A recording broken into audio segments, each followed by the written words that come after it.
যশোরের অভয়নগরে গ্রাম আদালত সম্পর্কে ব্যাপক জনসচেতনতা বৃদ্ধিতে স্থানীয় সরকারি ও বেসরকারি প্রতিষ্ঠানসমূহের অংশগ্রহণে সমন্বিত পরিকল্পনা প্রণয়ন বিষয়ক কর্মশালা অনুষ্ঠিত হয়েছে।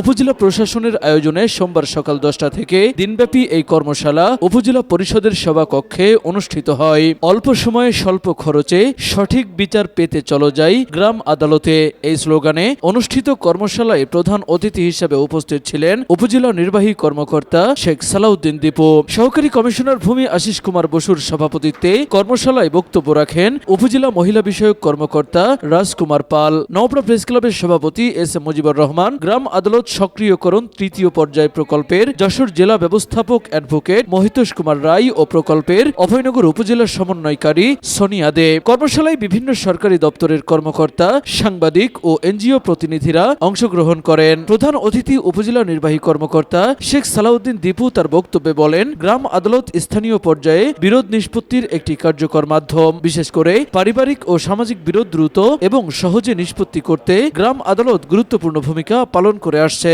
প্রকল্পের অভয়নগর উপজেলা সমন্বয়কারী সোনিয়া দে জানান, 2024 সালের ফেব্রুয়ারি মাস থেকে 2026 সালের মে মাস পর্যন্ত অভয়নগরে গ্রাম আদালতে মোট 729টি মামলা দায়ের করা হয়েছে। এর মধ্যে ইউনিয়ন পরিষদে দায়ের হয়েছে 697টি এবং জেলা আদালত থেকে প্রেরিত মামলা 32টি, দেওয়ানি মামলা 475টি ও ফৌজদারি মামলা 227টি। এছাড়া গ্রাম আদালতে সমাধান হয়েছে 736টি মামলা, নিষ্পত্তি হয়েছে 634টি এবং বাতিল খারিজ মামলার সংখ্যা 102টি। নিষ্পত্তিকৃত মামলার মধ্যে সিদ্ধান্ত বাস্তবায়ন হয়েছে 624টি। গ্রাম আদালতের মাধ্যমে মোট ক্ষতিপূরণ আদায় হয়েছে 1,31,69,250 টাকা।